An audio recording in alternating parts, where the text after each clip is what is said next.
2:3 மற்றும் C/D வந்து 4:7 எனில் AD கேட்குறாங்க. இது நம்ம நார்மலாக போடலாம். பாருங்கள், நம்மளுக்கு கேட்குறது 4 கொடுத்துருக்காங்க.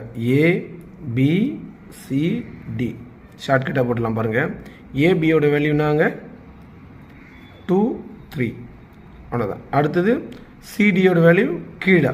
அடுத்தது இதுக்கு நேராக எழுதிங்க. இது இங்கே எழுதக்கூடாது, இதுக்கு கீழே வந்து எடுத்துங்க. அடுத்த ஸ்டெப்பில் 4 7. இங்கே நம்பர் இல்லை, இங்கே நம்பர் இல்லை, இங்கே நம்பர் இல்லை, இங்கே நம்பர் இல்லை. அப்போது இதை பார்த்து அப்படியே எழுதிக்கங்க 3, இதை பார்த்து அப்படியே 3ன்னு எழுதிக்கங்க.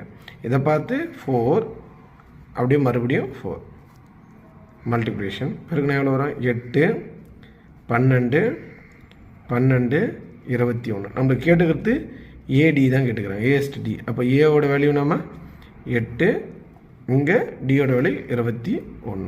அவ்வளோதாங்க. 8:21. Option A.